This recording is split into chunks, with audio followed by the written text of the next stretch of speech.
voices bright, set your course for tales untold, entertainment pure and bold. Come aboard this journey new, stories fresh calling out to you. Saturdays are time to shine, positively Pat's lifeline.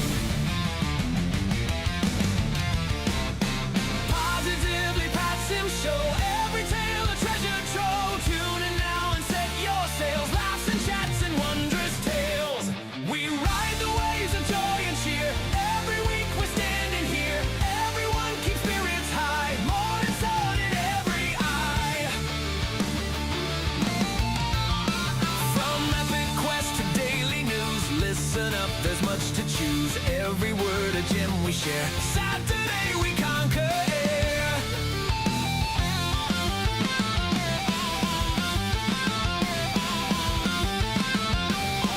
Positively Pat's Sim Show, every tale a treasure trove. Tune in now and set your sails, laughs and chats and wondrous tales. We ride the waves of joy and cheer, every week we're standing here. Everyone keeps spirits high, morning sun in every eye. In every eye. In every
Positively Pat's Sim Show.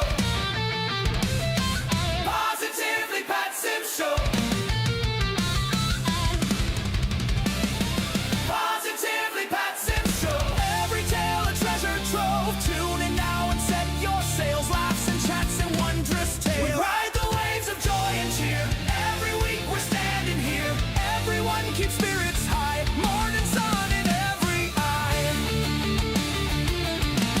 In every eye.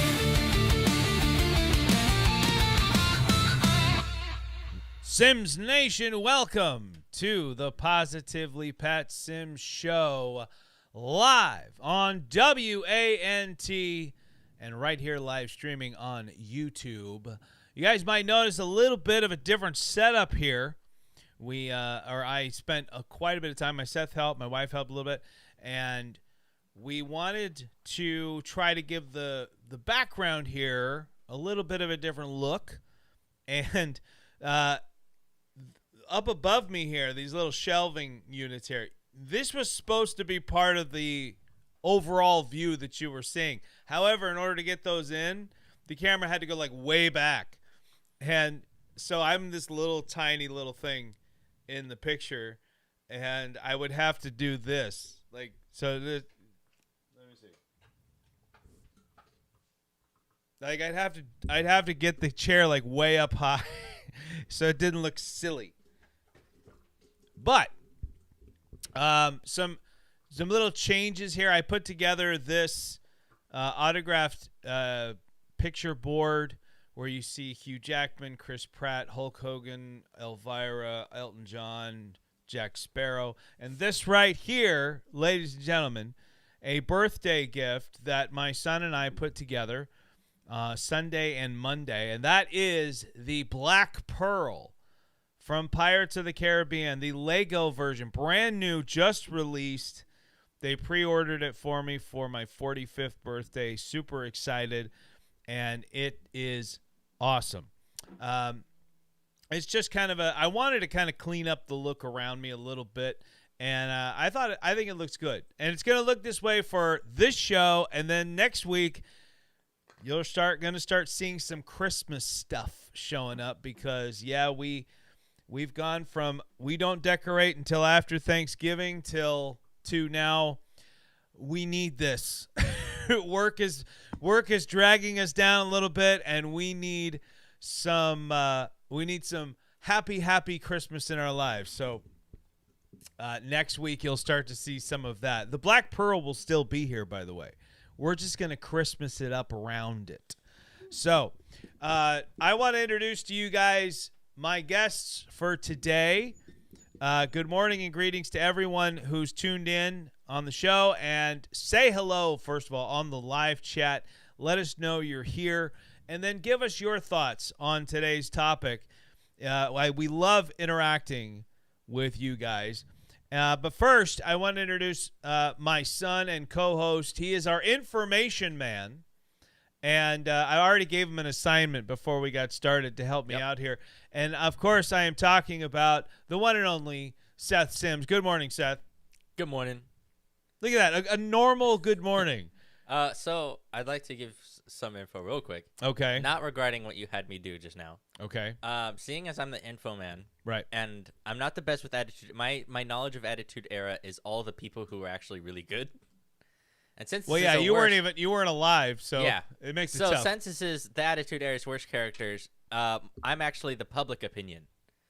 I don't have their exact ratings, but I have them in a community-based rating system from worst rated by the viewership to highest rated. Okay. So I am the public opinion. All right. So most people would agree with me. Most people would agree with you. Yeah, all right. Some people might like the characters, some people not. I'm telling you, I have at least one really controversial one on here. But I have good reason for all of them. Our not sponsor for today, Starbucks. See, my coffee's hidden. My Quest coffee, my Quest protein coffee, is in my nondescript, used to be black cup, but it started peeling off, so we just went ahead and just. We have a newbie in chat. This is we have a newbie. Let's see if anybody likes this joke. I don't know. This might not go over. This is my Michael Jackson mug.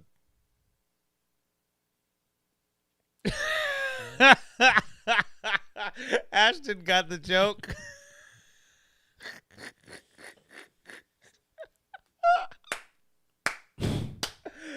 Thank you and good night. Speaking of Ashton, what's up, Ash? That's a transition if I've ever seen one. Good morning, Pat. Good morning. Good morning. I would love to know how many people like that joke just completely went over their head. Like, but you got it. Like Ashley got it right away as soon as I said it. Seth, do you get the joke? Yeah, I got the joke all right. Maybe. I don't Maybe. know. There's ways to interpret things. Okay, well, usually I don't interpret things the way they're supposed to be you know what? interpreted. I'm not going to explain it. You either get it or you don't. Yeah. It's probably best if I don't. No way. There's no way that I can do this where I really come out looking good. We know. Don't explain the joke. That's the best you're gonna be. Right. And you know what? That's what I love about humor. Right? That's what I like about jokes. Like, anyway. All right. Ashton, how are we doing this morning? I'm doing excellent. I start my new job on Monday. Nice. So I've been doing like double duty this week with all the prep and orientation and all that stuff like that. I've been doing all that this week along with, the regular family stuff. Right. And then my other job as well. So I start my new job Monday morning.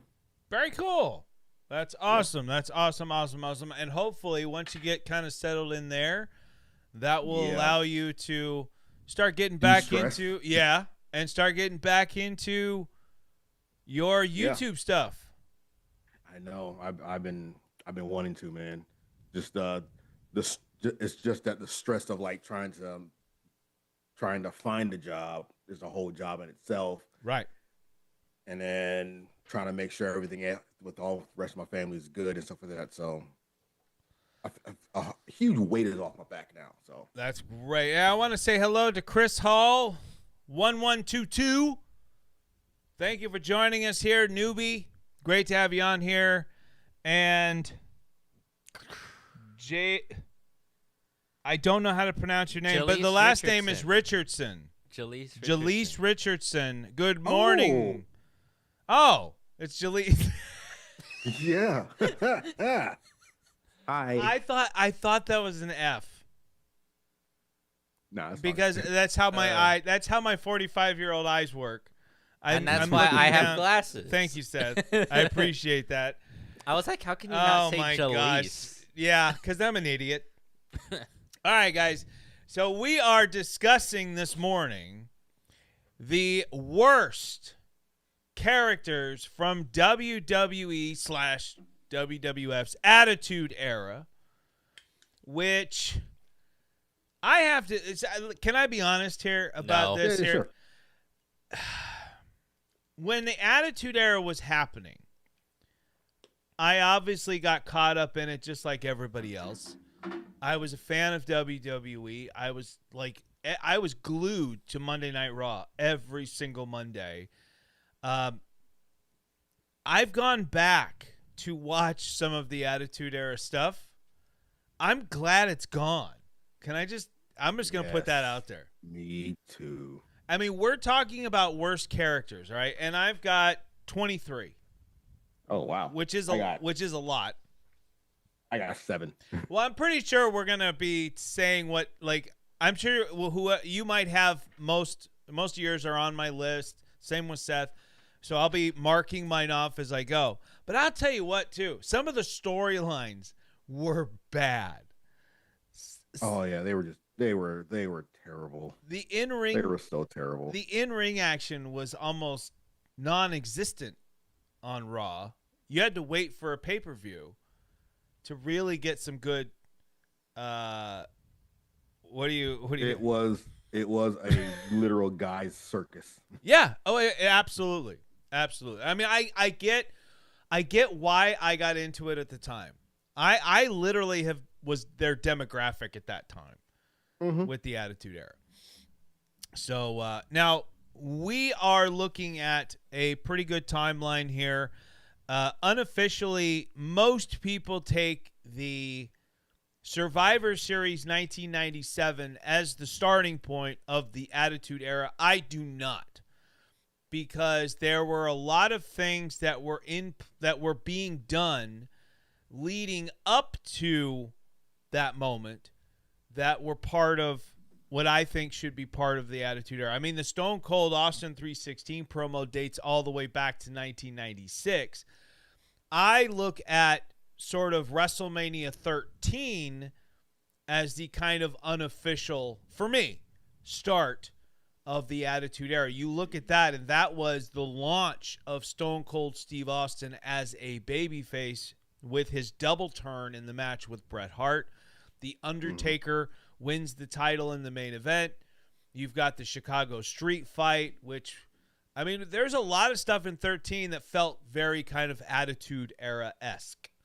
But anyway, we are going to hit up these worst characters here. And I had Seth pull up a group of that's legitimately just made up of some of the worst characters. And I want to discuss this really quickly. And it should be on everybody's list. Yeah, it's on mine. Again, I know it. All right. And it is the Oddities. Yep. They are I don't remember who they are, but I know the name. Right. Like, so here's the deal. Like, I remember Kurgan was one of them. I remember Luna Vachon was one of them. That's the weird person I saw. Yes, Luna Vachon. Golga, who a lot of people don't know or remember, was Earthquake with a mask on, and he carried around a stuffed Eric Cartman doll. Oh, that's that guy. Oh, Okay, I remember see. that guy. And then who's the last one? He was like the biggest. He was like 7 foot something. There's Kurgan and Giant Silva. Giant Silva. Okay. And you're talking about, like, Earthquake was a pretty decent hand in the ring when he was playing like the big guy, right? When he was playing like the big guy against Hogan and back in the 90s. Not so much now, but Kurgan and Giant Silva, never exactly the best hands in the ring. Was John Silver the dude who, the really tall dude that fought the Undertaker in that skin suit? No, that's Giant Gonzalez. Oh, okay. Very close. If you asked me what a failed horror movie looks like, this would be the cast that I pull up. Yeah, no, 100%. And That's exactly they what were they look like. they were joined by the Insane Clown Posse, because yeah, they were in doing wrestling stuff for a little while. And if you look at me and you were to say, what's that guy's favorite kind of music, I'm pretty sure, you'd jump right to Insane Clown Posse.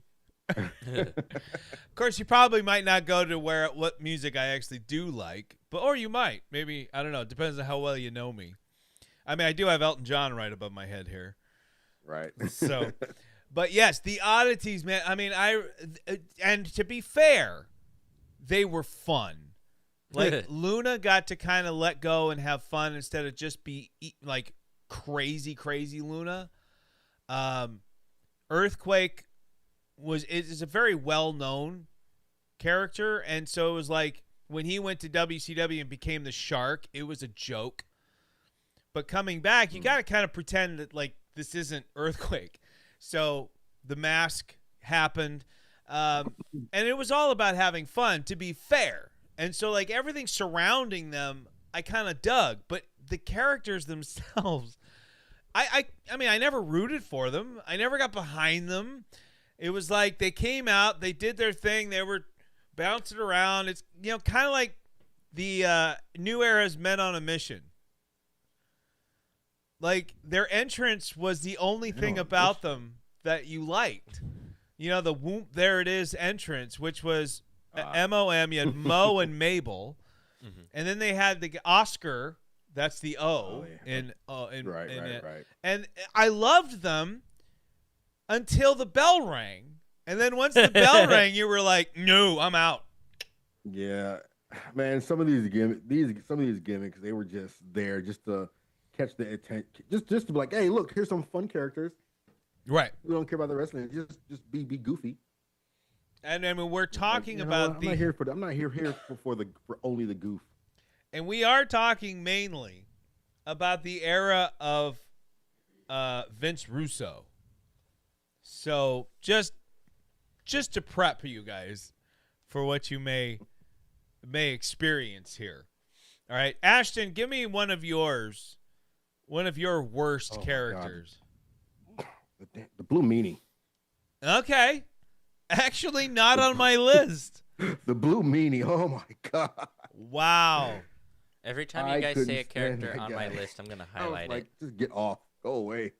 You know who else couldn't stand the Blue Meanie? JBL. Who beat the living snot out of him at one of the pay-per-views.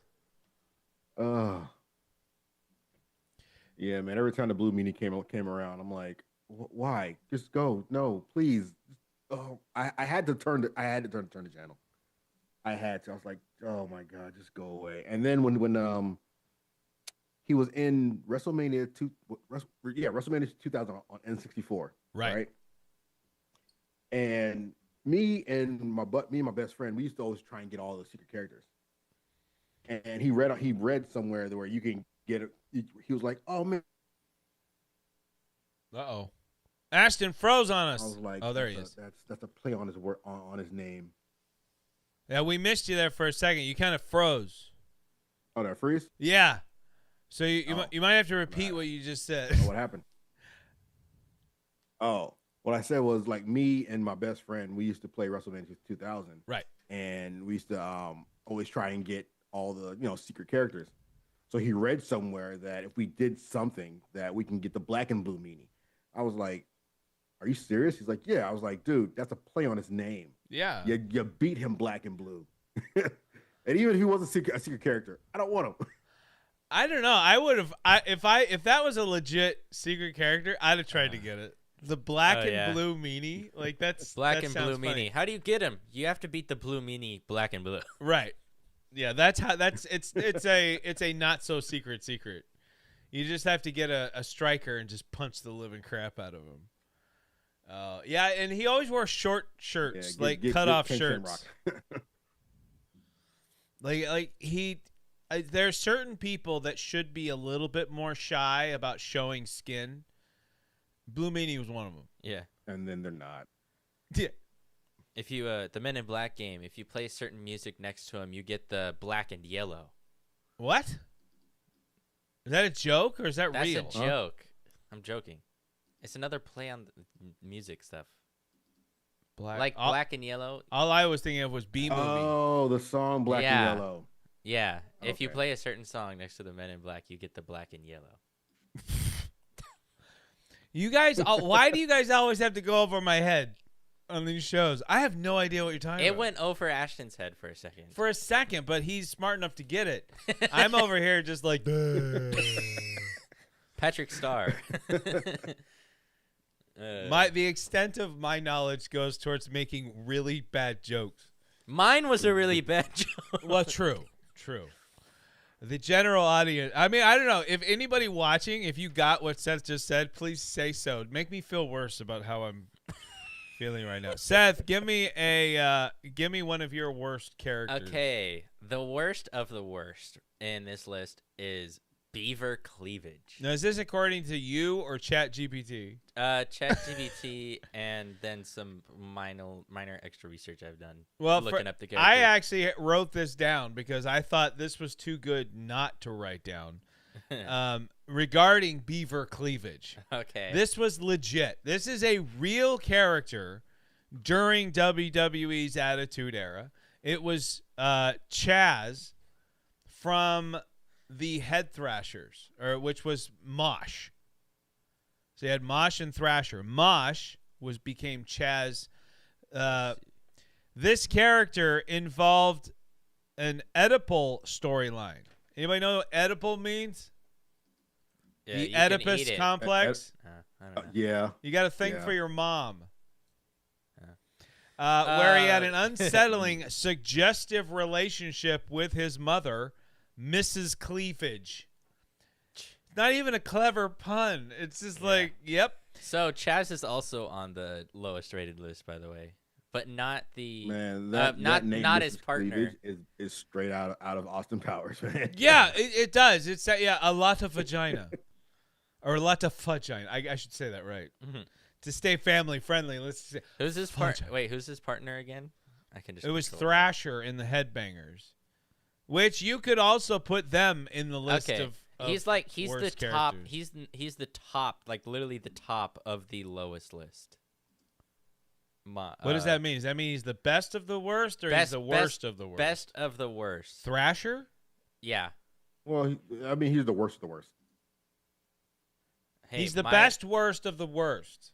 Best. As you get closer to number one, Yeah, it's he's still- number. they get- So they get worse so and the worse. worst of the worst is 100 through 85. He's 85. See, the problem with this, Ashton, is Seth was showing me. Seth obviously has to use other people's opinions here. So Yeah. he used ChatGPT. And apparently ChatGPT cannot count backwards. Yeah, because okay, so I found out why goodness. when typing, when you do like number 100 and you press enter, it goes up. ChatGPT doesn't auto-correct it to the lower number. Instead, it just keeps pressing enter to get to the higher numbers. So it says 100 to 85, starts at 100, and then goes to 115 instead of 85. So it Makes can't, sense, it doesn't can't it? count backwards due to how things work in typing games and all that. So much for artificial intelligence. I know. Yeah. Gosh. They're not taking us It over still- anytime it still soon. does the I right can amount, count though. backwards. It still does the right amount of numbers though, so it does work. I could still pretty much find out what it's talking about. So here's the thing. So Seth, I know I'm surprised you haven't looked up the beaver cleavage. So there are he might have had a couple of matches, but what I really remember are these vignettes that they did. So the videos were just so bad, and they were shot like the TV show Leave It to Beaver. But they were so bad, and it was like it wasn't like it'd be one thing if you were being clever with your humor and you were like trying to be subtle about it and stuff. I mean, no, they were right on the nose. Yeah. So apparently, and the subject matter's bad anyway, so I don't care how subtle you are. Apparently, during the Attitude Era, Beaver Cleavage. Beaver Cleaver? Yeah. Beaver Cleavage only had one match during the Attitude Era. Okay, so I kind of remember he had one official match. There were probably some untelevised ones that he had or something. Oh, I'm But sure he only- was a big house show hit. Only one official. Which Probably. that's when he won against Christian. It says. He beat Christian in his one televised match. Yep. That's very Vince. I think that's very Vince McMahon. Vince did not really care for Christian, but he loves the kind of humor of beaver cleavage. Sounds very Vince. Yeah. Well, he tried to I don't keep like he that guy. Go tried ahead and to beat him. keep him, but after the death of Owen Hart, controversy got too much and they had to remove him. So, And that's from not from ChatGPT. That's from Google. that's from Google. So Yeah. you can trust that. Yeah, I mean I trust Google more than ChatGPT sometimes. I trust my own brain. That's all I trust nowadays. I don't. People can say anything now. Exactly. That's And if you I don't, like- don't think. I mean, it's It's like saying I go and trust Wikipedia. oh my gosh.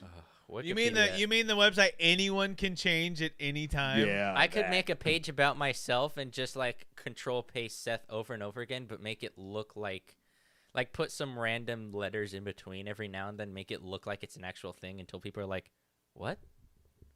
You know what? I'm gonna. I should make a whole Morse code paragraph about myself and then put it on Wikipedia. I change every page of Wikipedia to Morse code. You know, I'm gonna do a little Peter Griffin grind my gears segment here. To be honest with you, one of my biggest things right now that I'm getting is I share a lot about what I like, especially on these shows. Right? We share, wrestlers we like, storylines we like, characters we like. When we do the preview shows, who we like to win matches. We have the honest review show, and if we rate something really high, or we rate something really low, people. The main thing is when you like something, and people want to throw out all this information. I'm doing in quotes here, as if you're not allowed to like that. Yeah. Like, Yeah, that happens a lot. Wikipedia is and secretly what I Twitter. really hate is when people throw it out with no real proof of it. They just throw it out there because it kind of makes a little like you can kind of make these really weird connections. What are you laughing at? Universal confirmed what I said and also added he is an undefeated champion. He's undefeated. He's undefeated. Beaver cleavage. After his one match before he was removed. Therefore, he is the best wrestler. Get out of town, Undertaker. He's the best wrestler. He is undefeated, never lost. I mean, Taker's lost at Mania, but Cleavage has not. It was Is on Curtis Axel 5/25, still 1999. in that Royal Rumble where he was never actually thrown out. Which one? Curtis Axel. I think he was in a Royal Rumble where he was never actually thrown out, but he still lost the match. Huh.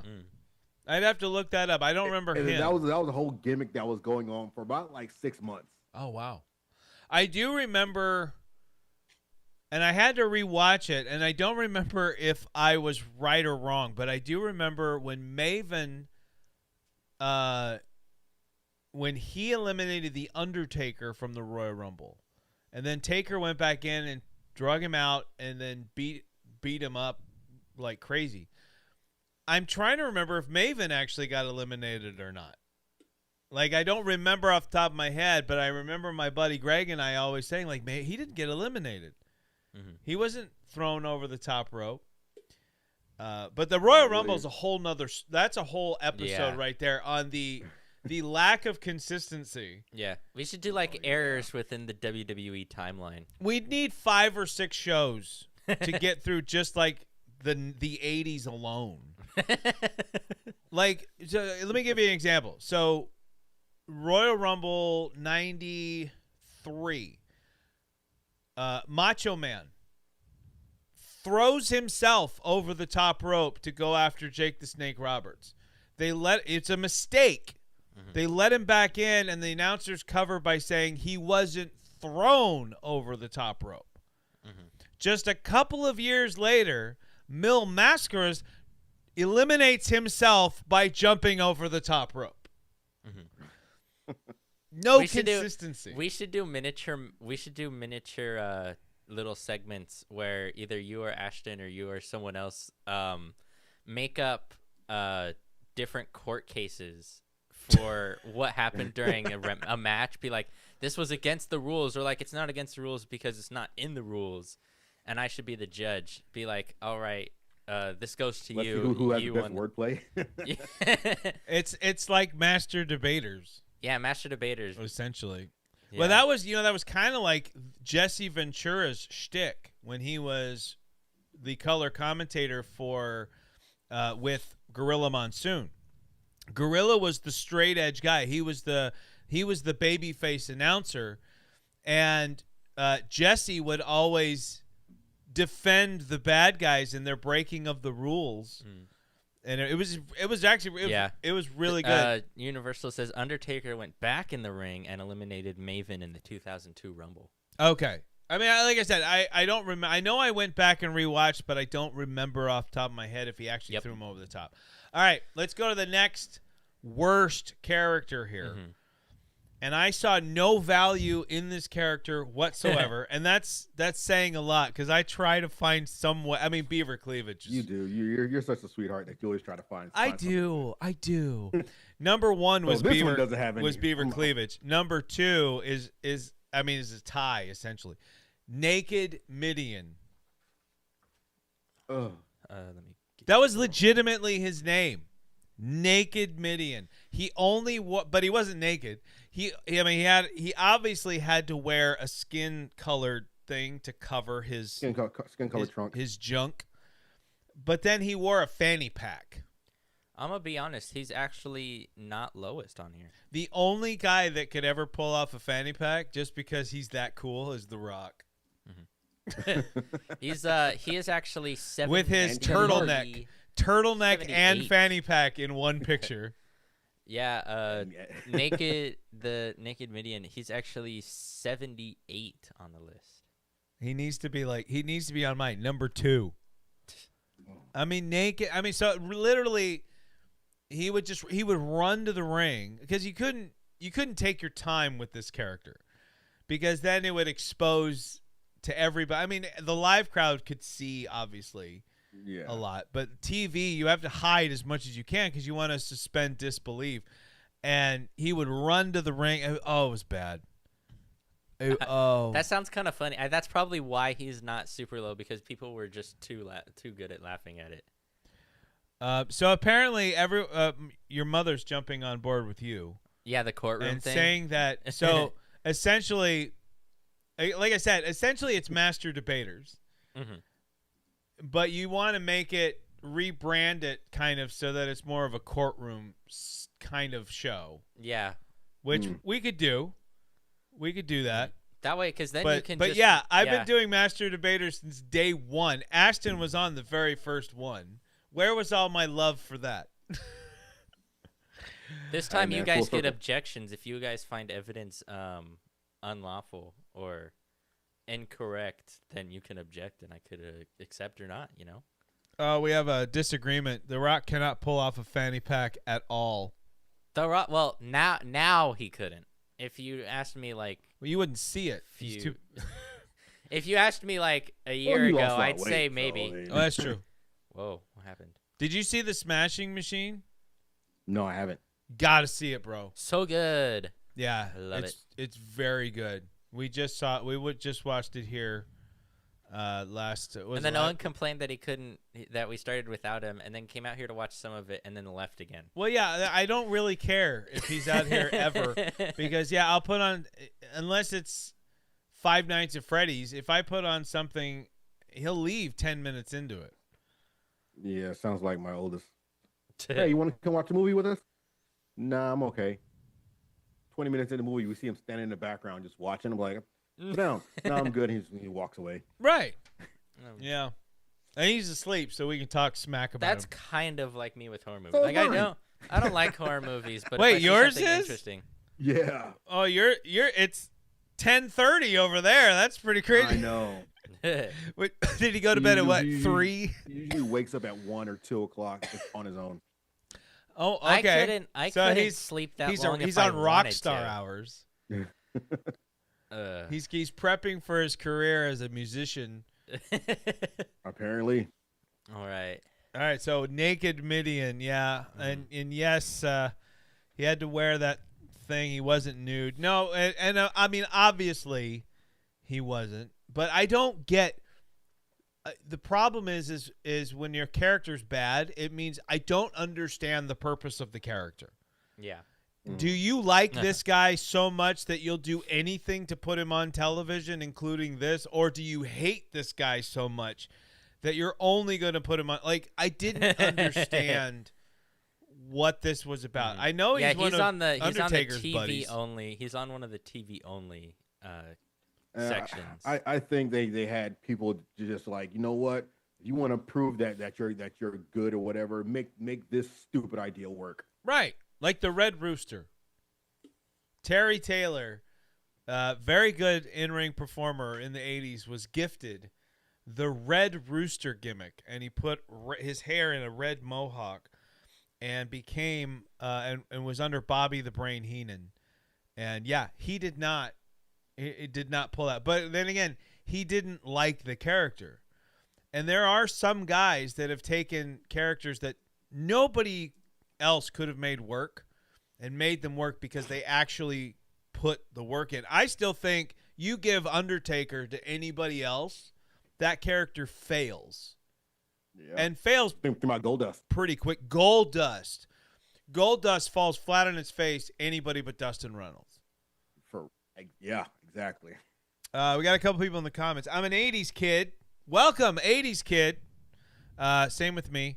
My 90s kid friends look back on the Attitude Era as the greatest era, but really it was only the top of the card. Yeah, like Mick Foley was really great. I love Mick Foley, and I like Mick Foley as a person. Stone Cold. You had the rise of The Rock, Taker, Kane. The entire DX team. Right. I mean, when you get above the mid card, there was a lot of strong characters. They got good storylines, but then anything below that was just dumpster fire. So, Ashton, give me another one of your worst characters. I don't know. I can't remember if he was part of the Attitude Era, but I'm going to go Viscera / Big Daddy V. So Viscera, yes. Big Daddy V, no. I was gonna say, yeah, Big Daddy. But V is not on my list. Viscera was Mabel, who then I believe, if I'm remembering correctly, changed his name to Viscera when he joined the Undertaker's Ministry of Darkness. Yeah. When he was abducted during the Royal Rumble. But yeah, I was like, oh, go away. I don't like you. I was never a big He fan was of. weird, man. Yeah, I mean, I was It was never a like- big fan of him anyway. Like I think that's probably why he had 3 different gimmicks. yeah, and he was, what do you call it? Like, he was dangerous in the ring. So, like, it was like the more I heard about him, the less More I was was like- I was able to enjoy anything he did. Yeah, he come Universal- out, oh well, let's see who's going. Let's see him hurt his opponent. Yeah. Oh, let's see what weird nonsense he's going to do. Right. Yeah. Universal brought up a really bad one. Meat. Yeah. Disgusting for many, many reasons. Yeah, I've got Meat on here. Is So he on your this- list? He is, but he's not the next one. Now, Meat was Meat Sean is- Stasiak. Yeah. Yeah, Meat is 96. Visca is 83rd. Visca? You mean Viscera? Viscera. Yeah, whatever. Visca. Viscera is 83rd. Meat is 96th. Yeah. Yeah, Meat was. So one of the things about some of these characters, too, is there's not a lot to talk about with some of them. Because when you're that bad, you try to forget them. Yeah.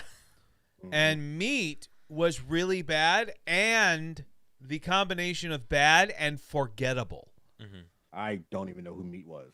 And I mean, I know who Sean Stasiak was, but my brain has apparently blocked most of what Meat was. And I mean, I can kind of guess. Beaver Cleavage typifies the Russo era. And my most hated character, as a kid, which we will get to, is Right to Censor Steven Richards. His music would make me change to Nitro. Ouch. Maybe you could argue that made him a great heel, but it also created the good father. Yeah. No, we're going to get to Right to Censor in a little bit. But Seth, Meat wasn't your thing. It was Universal's. Do you have... Yes. The next one, so 99th, is Tiger Ali Singh. Yeah, again, that was like a... That He was one that was- I just kind He of... was a cameo from a actual professional wrestling thing, but people from the WWE side of viewership absolutely hated it. Well, I think we were was getting into kinda a weird. time...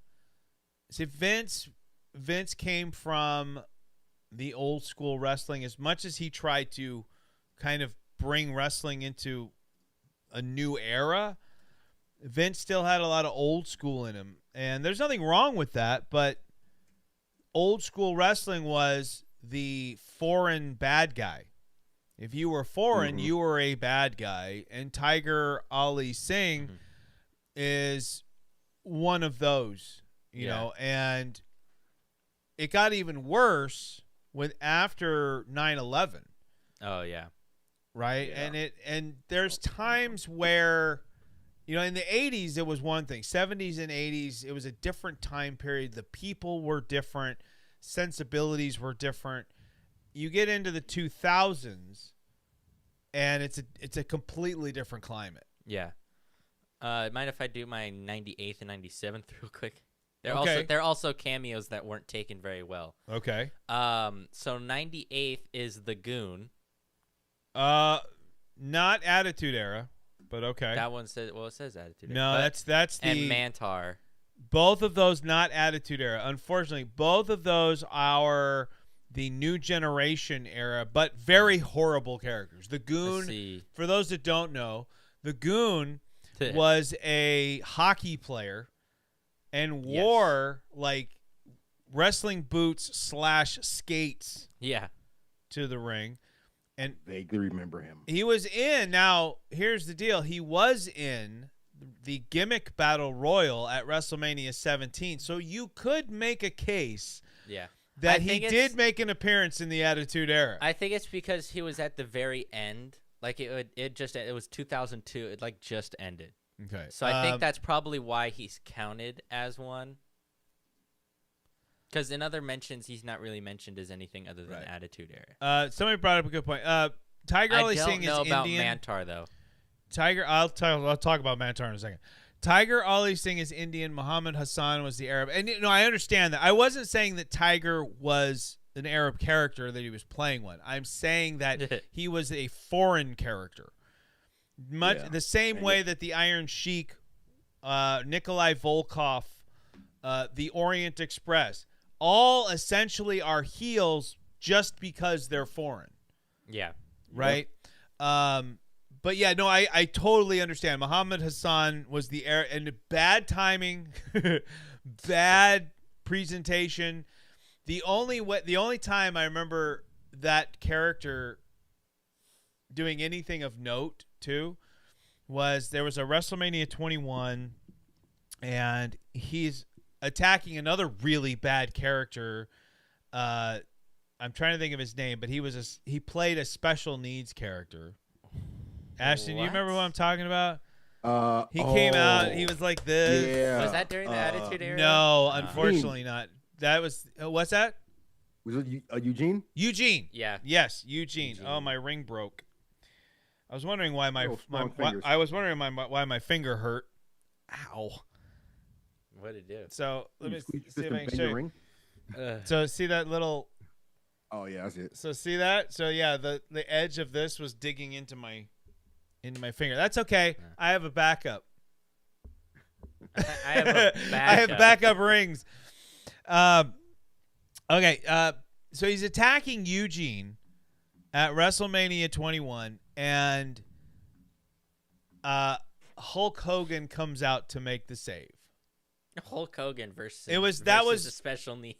I mean, no, Hogan wasn't coming out to beat up Eugene. He was there to save Eugene. Anyway, Mantar. Mantar was kind of a short, chubby little guy that wore a buffalo, giant buffalo thing. So I don't even know what to call it. Helmet. But it was a full buffalo head that he wore to the ring, and it was bad. It was so bad. Eugene wasn't an exploitive character to me. Apparently, he was inspired by a real person. And yeah, I've heard the same things about Eugene. Some people really liked him and appreciated him. And again, a lot of this, guys, is just like personal preference. I think I didn't like it only because, like, I don't know. It's one of those I can't put my finger on. But sometimes you just don't like something, and you can't force yourself to like it. Yeah, I get it. You know what I mean? Like, yeah, there's a few wrestlers that are like that, where I'm like, I don't like this. I don't know why. Yeah. But I don't like this. And I think one of those is like, I don't view wrestlers like actors, even though I should. Okay? But like, I don't have a problem with an actor playing something that he or she is not. Mm-hmm. Right? That's what it's acting. You play something you're not. So I did a little bit more research on Mantar. Oh, good. So, technically, he didn't. Let's hear. Yes. Yeah. Okay. So Mantar didn't start Attitude Era, but he's mainly the reason why it went into the Attitude Era.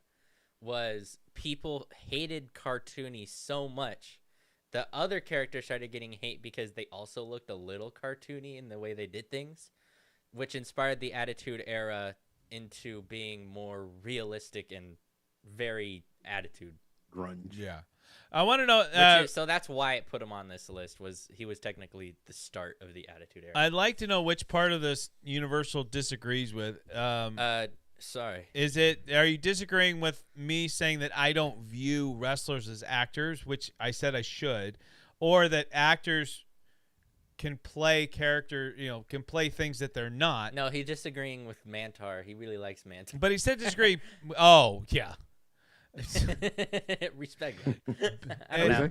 If that was the case, I'd be like Queso right now. I'd be like, ban this man from the chat. Ban him. Be gone. Oh, he's talking about Eugene. Eugene character. Oh, okay. Yeah, it's and like I said, I know a lot of people that like Eugene. It's just one of those things. I like Eugene. Yeah. Everyone's agreeing with you. And you as know what? wrestlers And here's the are thing, not like actors. that's what makes all of this really fun, right? Even when you get like completely trashed for your opinion, it's kind of fun because some of Yeah. the trashing is just so stupid. Yeah, But we never get it during show. It's always in the comments in like shorts. Right. And here's the thing, like if you like something and someone wants to put you down for that, like that's horrible. Like if you like something, I don't care. That's cool. Yeah, I'd rather you like something I don't than we both hate something, because then that means there's no value there. You know, I didn't care for the first Five Nights at Freddy's movie. Right? I've made that pretty clear in my household. My youngest son loves it, and he is super excited for Five Nights at Freddy's 2. Yeah, my oldest, him and his friends was talking about it the other day, and they're waiting. They can't wait to go see it. Yeah. I mean, and even I've seen previews for the second one, and I'm like, okay, I want to see that. Today, my family and I, we're going to go see Predator Badlands. Oh my gosh, I want to go see that movie so I bad. am so excited. I'm a huge Predator fan. And I'm so glad that I was correct on. Oh yeah, I like that. The Jungle Predator is the first one. And what were you excited about? I'm so glad that I was correct on my synopsis of the movie when it first came out. Okay. Everybody was bashing the design of the new Predator. Right. And I'm like, this looks like this because of this reason. And they're like, oh, you're reaching. Oh my God, this is bad. You're just trying to make excuse for a sort of bad design. I was like, all right, watch the movie. Well, can you give me a little bit? What was your theory? I said people were like, well, he looks terrible for his new design or whatever, and he looks weak and tiny. I was like, well, he's probably the runt of the clan, and the runts of the clan usually are outcasts, and he has to probably trying to do something to prove that he belongs. Probably what he is. I like that. And they're Yeah. like, oh, you're reaching. I was like, No. no, I mean, come on. The only Predator design I was a little disappointed in was from the Predator. I think everybody was. The big one. I think The Predators was the worst rated Predator movie out of all of them. Yeah. I don't know if it's a movie or if they did like a TV show, but there's this one where like this kid becomes the Predator because like the mask attaches to the kid. It's really weird. Well, I know the Predator had that kind of there was a kid in there. He was autistic, and they were basically making that like that was the big deal. They were after this kid because of that. And then at the end of the movie, one of the younger guys puts on this mechanical Predator suit. I'm just thinking of like the only scene I remember is like the scientists were testing this mechanical Predator mask. Yeah. But then it attached to one of them, and then later somehow this kid got it, and it like attached to him. Yeah, That's really just what I'm remembering. Yeah, it wasn't really a kid, but no, it's the end of the movie. He looked like a kid. At least he was like really short compared to the doctor. He was like half the size of the doctor and looked a bit young. I don't remember. That's what I could be wrong, but that's what I'm I remembering. think you're remembering the end of the film where they're teasing where they were supposed to go. Yeah. But nobody really liked the movie. Yeah. But like, yeah, let's go ahead and not continue this. Yeah, it was another Shane Black kind of like okay. It was worth seeing once, I think, though. Like I'm always weird that way, where I'm like every movie, bad or good, is worth seeing one time. At least so you know that you know it's bad. Predator. Who did he ever beat? Jesse the Body Ventura. Yeah. Oh man. All right. Let's see. Where are we at? Okay, my turn. Yep. Let me pick a good one here. I'm gonna pick a controversial one here. Let's hear it. All right, you ready for this? Because I like this guy, but I did not like what happened to him in WWE during the Attitude Era. Taz. Oh yeah. Taz. Yeah. Taz was a beast in ECW. Yeah, you was talking about telling us about him last week. Yep. And he comes to WWE in 2000. He's the surprise, the mystery opponent for Kurt Angle at the Royal Rumble. And his presentation at the Royal Rumble was spot on. I thought it was perfect. They basically just brought in ECW Taz, but he's not a Vince-looking dude. He's like a Vince-looking dude, but half the size. Mm-hmm. Like if you were to blow him up to twice the size, he'd be the perfect Vince McMahon wrestler. I mean, he'd be Brock Lesnar with a tan. Mm-hmm. That's what Taz would be. But it just went downhill fast. His most memorable feud outside of his original match with Kurt Angle, Jerry the King Lawler, which he loses, by the way, because Jim Ross smashes a glass of candy on his head. Mm-hmm. That's your ECW World Heavyweight Champion. Insane. So Chris says he actually likes Taz. He remembers it was a really good character. And Taz is actually 63rd on my list. Yeah. I mean, you look at he had an amazing first night and then ... which is very true. I remember loving Taz. His countdown was so amazing. Yes, and 100%. You heard that do do do do do do do do. You were like, "Oh, here he comes." And then he came out in his tearaway pants and t-shirt, and you remembered like, "Oh, this isn't the Taz that I love and remember." The human suplex machine. I mean, dude. The ECW version of Taz blew the WWE one out of the water, and I felt Taz, regardless of his size, was a missed opportunity. Now, I also understand he had some injuries, and yes, I did hear that Vince might have thought he was dangerous, but the only guy I remember actually ever getting hurt, like hurt from Taz, was Sabu. And I've always wondered how much of that was Taz and how much of that was just Sabu, because I always, again, I'm kind of in the minority. I always thought Sabu was kind of sloppy anyway in how he took moves, how he sold moves, that kind of thing. And yes, injuries for sure with Taz. So, you know, it just a huge missed opportunity. You wonder, it's one of those where I think if you just ask the question, would Taz have been better off staying with ECW at that time? He would have only gotten like one more good year out of him, or so, with ECW, because they ended up closing shop, I think, after he jumped, I think somewhere around a year or so later. But it still might have been a better choice, because you look at a guy like Rob Van Dam, who didn't leave early, and I think Rob Van Dam had a successful WWE career. He absolutely did. Yeah. Let's see. Pete. Oh, I guess he's saying Taz is for Pete. Hurt Kurt in his debut. Okay, let's say he did hurt Kurt. I don't remember hearing about that, but if he hurt Kurt in his debut, Kurt never lost time from that. Vince was pissed off with Taz and didn't want to push him anymore after he hurt Kurt. Yeah, I mean, I didn't hear that he ever hurt Kurt, and I've never heard Kurt talk about Taz hurting him in his debut. I mean, I'm not saying you're wrong, Universal. You probably are right.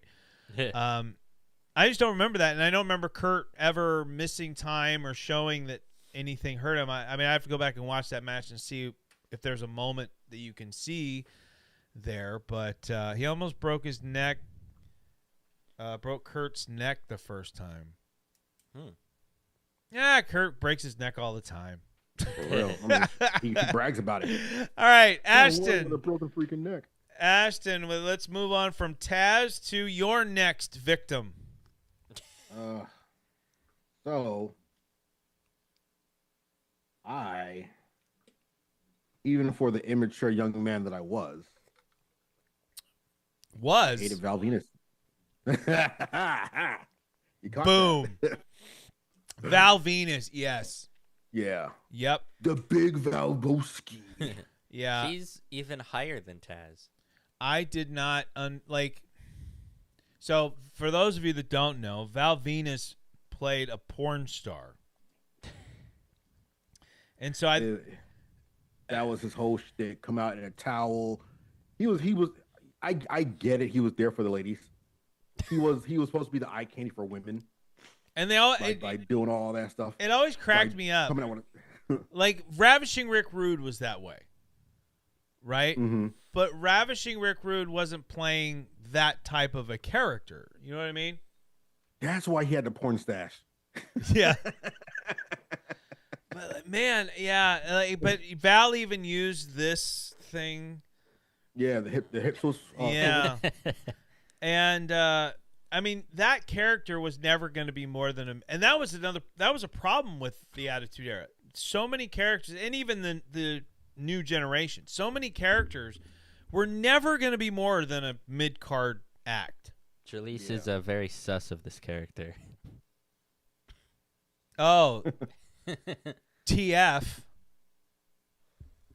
And Oh, then she's it's doing the people's eyebrow in the chat section. Scott Steiner had a similar path.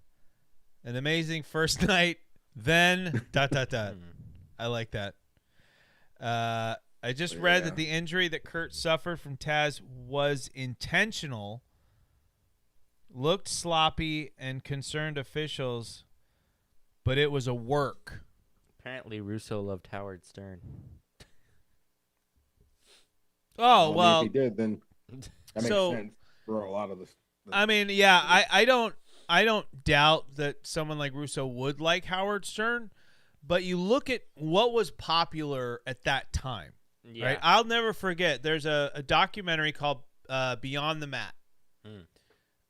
It's worth checking out, and in it, they're having like this board meeting, and they tell Vince that in merchandise sales, and this is 98, this is when Austin is at his peak and everything. And he says in merchandise sales, it's us and South Park battling out for number one. That is the era that was the Attitude Era. South Park, which at the time, I mean, right now, South Park is back to its wonderfully divisive and all out. It never left. No, it never did. But the thing that's great is they have that feeling again of we don't care about anything. It's everyone's open game in a way it's that always been.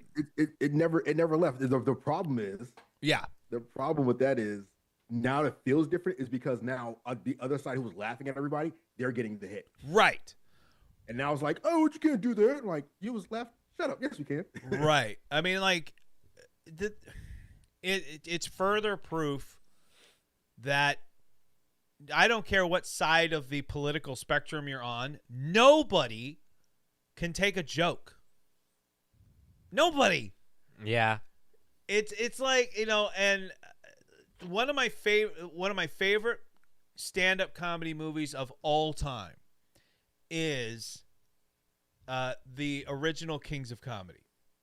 Yeah. Bernie Mac, D.L. Hughley, Steve Harvey, Cedric the Entertainer. It is off the chart funny. And hilarious. I still have it on DVD. And half the jokes are at my expense as a white man.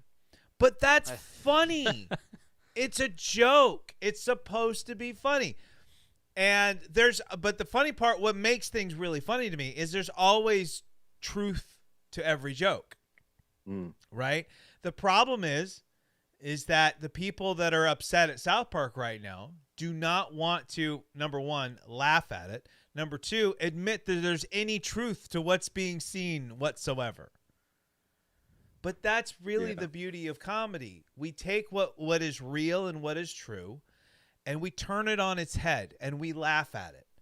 And we're able to just go, yeah, that's freaking stupid. You know? Like, I used to get upset when people would make fun of me. I really would.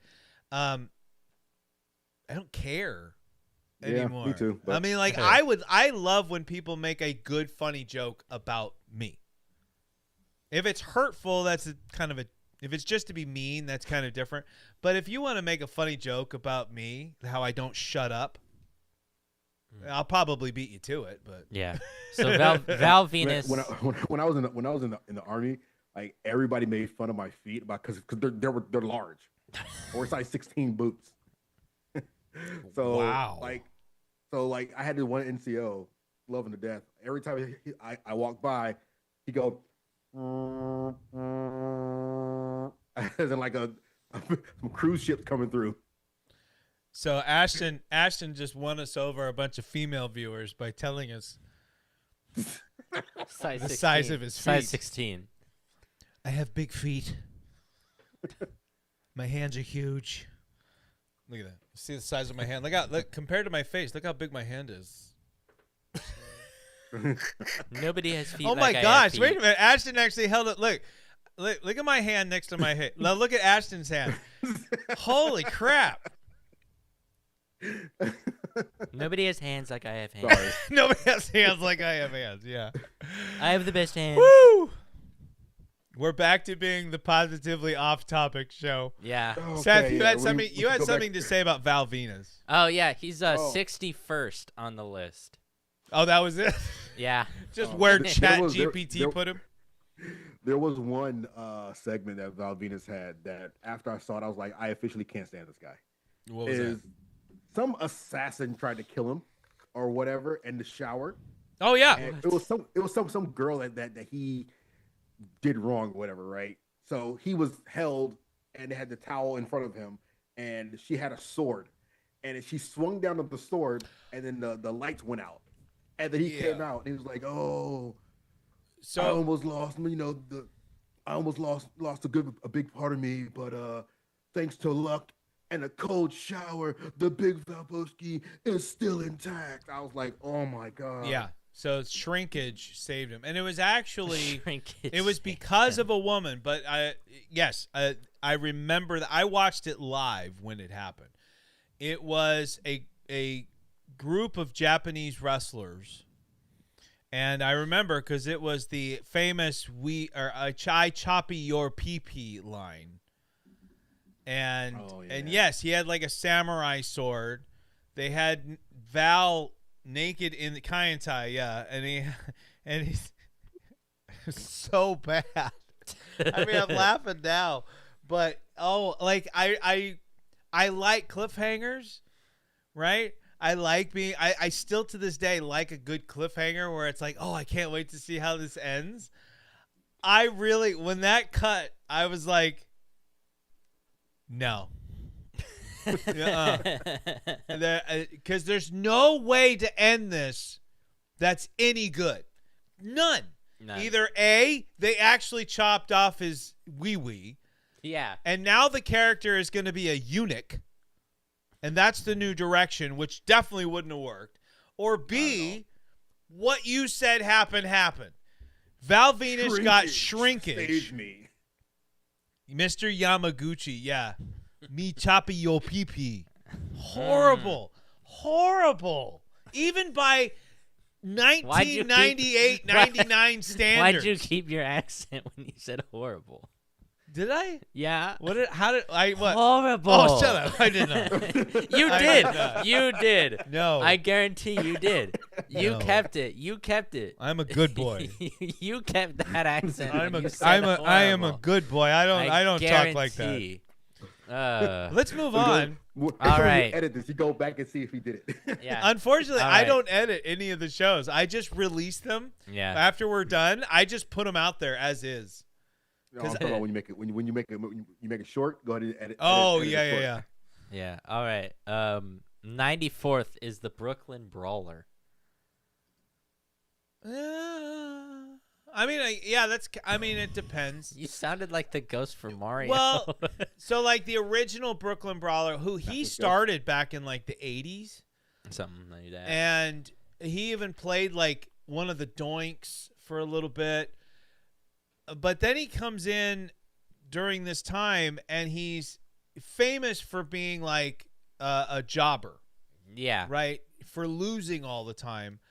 And that kind of worked for him at that point. And so now he's going up against like bigger names. And I remember he had a match against Triple H and stuff. And yeah, Steve Lombardi. And they were building him up as this like underdog that he could never win. And not even just not win the big one. He just couldn't win. And they always got him like that close. I thought it was actually kind of brilliant. I can see why people wouldn't really care for the character, but I really like that section. Big. Yeah. If you want to have an underdog character, he has to at least win something big at least once. Right. And I don't think he ever did. I think it was one of those that it was just a consistent tease over and over and over. Yeah. To then bring in someone later to do it. Brawler was way cooler than Abe Knuckleball Schwartz, also a New Generation character whose face looked like a baseball. Yep. All right. New Generation sucked. Alrighty. Like, honestly, New Generation was bad. If it wasn't for, like, Brett and Sean. Ugh. All right, next up on my list, I am going... I don't know how controversial this is, but I like kind of going different. And Linda McMahon. I saw that one on my list somewhere. Of all the McMahons, I'm supposed to like Linda. I'm supposed to hate Vince, hate Shane, hate Stephanie. I am supposed to get behind Linda. Linda was not a good on-screen character. Linda should never have been put on camera. Yeah, she was not. I mean, whatever she was behind the scenes. I think I felt like in the storyline, I felt bad for her, but not like I want to be like, oh, I want to everybody protect her. Like, nah, just like, damn, you got a pretty bad family right now. Yeah, I'm sorry. Yeah, I mean, she had two really major appearances in the Attitude Era that people will remember if I bring them up. Number one, and they both happened at WrestleMania. Number one, the main event of WrestleMania 2000, a McMahon in every corner. So we have Mick Foley supposedly retiring a month earlier in a Hell in a Cell with Triple H. Linda McMahon introduces her representative in this McMahon in every corner match, which is Mick Foley. But they play it off as like, well, he was Cactus Jack when he retired. This is Mick Foley. Mick Foley is going to main event WrestleMania. And then she's in 17 where she's in this like catatonic state, which is the best character work she ever did. Where this is not, you can't make this up. This is exactly what happened. It's like real life literally playing out. Vince is openly cheating on Linda and doing the worst, most horrible things. And Linda goes into this catatonic state. And she's in such shock of what Vince has done and finds out and like, oh my God. Yeah. The only payoff that was worth it was Linda stands up during the match, which was very well done and very well told. And this is not a Vince Russo thing because he'd already left and WCW had already folded by WrestleMania 17. She stands up in the ring, the crowd goes wild, and she kicks Vince in the nuts, and that was fun. But as a character, Linda should never have been on television. Ever. Right. We got some chat here. I want to, Billy and Chuck's definitely up there. Saving Mick Foley bought her crowd pop for WrestleMania 16. Yeah. Linda seems like a nice lady, but was rotten as an on-air character, especially compared to the other three. And that's the thing. Stephanie, it took me a little bit to get used to Steph, but Steph has a charisma to her. She has a personality. Shane is probably, to me, like the most annoying of the family. Shane is so fun to watch. He is, though. But like in the Attitude Era, I want, and I think that was part of the character though. But you wanted to punch him. Every time you saw his face, you wanted to punch him. Vince was the man. Vince was the best character But just like Stone Cold needed Vince, Vince needed Stone Cold. Yeah, Vince was only a good character because of who he worked with. Right. He had to work with Stone Cold, The Rock, and Undertaker. Right. If he didn't work with those three guys, then he wouldn't have had so many good moments. Yeah. All right. So Linda was mine. All right, Ashton. While I mark off the ones that we've done, your next horrible character, Danny DeVito. Hey now. How dare you, sir? Danny DeVito is a national treasure, and still my Look favorite. at me, a mini me, And come and get me. Oh my gosh, Austin Powers, that was so good. And another controversial take, still my favorite Penguin. Yeah, He is the best Penguin. not including the animated one. Controversial? I don't know. That's not controversial at all. I still want to see the Penguin series because I did like. Whoopsies. I did like Colin Farrell. Oh, you haven't seen it? I have not. No. Oh, go watch it, please. I love when Ashley gets excited. Oh. It's like if you're not looking at the screen, like if you're listening on WANT right now, the image that might pop into your head when someone goes, oh. All right. Yeah. Sorry, Ashton, my friend. Go ahead. Gilbert. All right. I can mark off Gilbert. Hey. Gilbert. That skinny, bald-headed joke of a thing. He is Might as well have 90. been Gollum. He is Might as well have 92nd. been Gollum from the Lord of the Rings. And it's another example, Ashton, of WWE likes to change and rewrite history. Like, oh, WCW bad because WCW make fun of WWE. WCW give away what happens on WWE TV. WCW do this. Then WWE turns around and does the Huckster and the Nacho Man. WWE turns around and gives us Gilbert. So instead of Big Pyro, there's two guys. I mean, it was funny. Let's not be, instead of Big Pyro, they got two guys with sparklers. And then I think they would bring out a guy with a fire extinguisher. Like right behind them, yeah. But again, like the first image of that is funny. It's a Temu and then opening. it just dies immediately. Yeah. It's a Temu I think like opening. doing it once was fine, but keep on bringing them back. I'm like, oh, cut it out. Well, and another thing, and it reminds you once you've seen the whole thing, what it reminds you is there's a legit Goldberg on the other channel. Mm-hmm. That go to the other channel. I forgot about him, and at the time we were loving watching Goldberg just plow through people. Yeah. Whatever you thought of Goldberg at the time, he was over. So yeah, he absolutely was. Yeah. Mm-hmm. So yeah, it's just Gilbert is a reminder to me that WWE's whole we only worry about ourselves is full of crap. Even today, they still try to play it off that they're not, and they don't bash the competition. Man, the fact that they keep bringing in TNA wrestlers and they have NXT personnel holding TNA championships, that just shows that they're still worried about everybody else. Right. They're worried that everybody else is getting too big, and it's like, they're going to overthrow us or whatever because our numbers are going down. Well, what everybody about else's numbers are going up? What about Dominic? Dominic, I believe, still holds the AAA championship. Yeah, he does.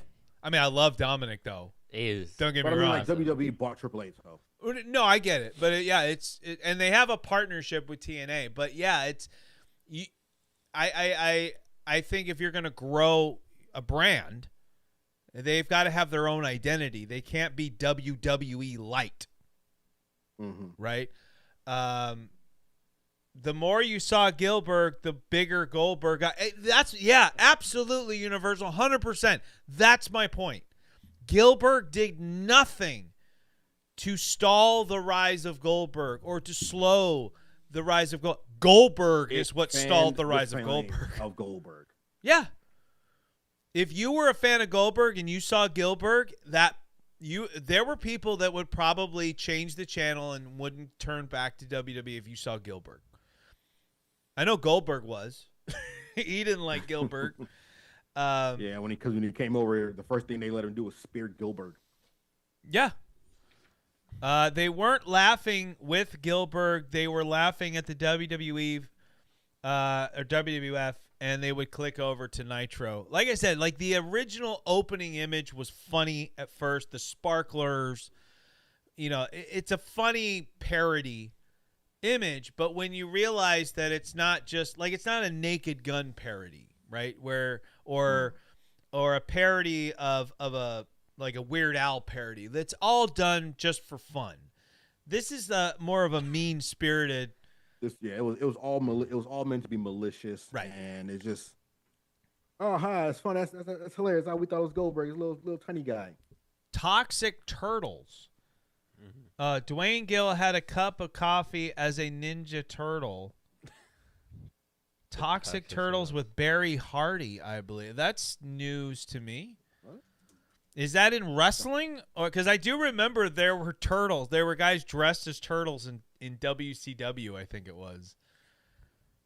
Seth's looking it up. My information man is on it. The real story behind WWE's Toxic Turtles. Oh, WWE's Toxic Turtles. The infamous Toxic Turtles match actually took place at a WWF Wrestling Challenge TV taping on March 9th, 1993 in Augusta, Georgia. Slightly later than... So some people think it's earlier. I like when people can't agree. So they were dressed up as Ralph and Michelangelo. Ralph? You mean Raph? I mean Raphael. Ralph. I don't know if I could have made him my favorite Ninja Turtle if his name was Ralph. Raphael and Michelangelo. We're talking about this guy right here. And that's Ralph, by the way. Their costumes aren't the worst. Their costumes aren't the worst until you get to the face. That's they look more like turtles than the turtles have ever looked like turtles. Their turtles, their costumes look like cosplay when cosplay was first invented. Yes. 100%. Like nowadays, people legit look like the movie Turtles, thanks to 3D printers and all this kind of stuff. But latex masking. Yeah, like what people can do at home now is unbelievable. Like when you see like a full-on General Grievous is one of my all-time favorites that I've ever seen. Oh man, the first time I saw somebody cosplay General Grievous, I was like, whoa. Would not have thought to have done what they did and made him a giant puppet. Yeah, in between the cape. Yes, so good. Seth, you remember Transformer Con? Yes, I do. I still have the pictures. Man, we watched the costume contest thing, whatever. Unbelievable. Yeah. I mean, they had like a full-size Bumblebee that Seth and I took a picture with. Oh yeah. Incredible. What was the one that you took a picture with? So good. Oh, Wheeljack. Unbelievable. Wheeljack was cool. But yeah, no, these Ninja Turtles look like what you would wear when you were 12 and your mom didn't have money to buy a costume. They are Party City costumes with a little bit extra added on to them. Yeah. Like I said, the first person to ever cosplay, that's what it looks like. Yeah, so Gilbert and Barry Hardy were the knockoff Teenage Mutant Ninja Turtles. So Ben, great pull. Love it. Ben G. Apparently, Gilbert even breakdanced in the suit. What? Yeah, hold up. I gotta look up that video. Wow. Oh, man. Wow. Now you actually have to edit that into a short so we can see that happen. Yeah, I gotta find that one. Let's see.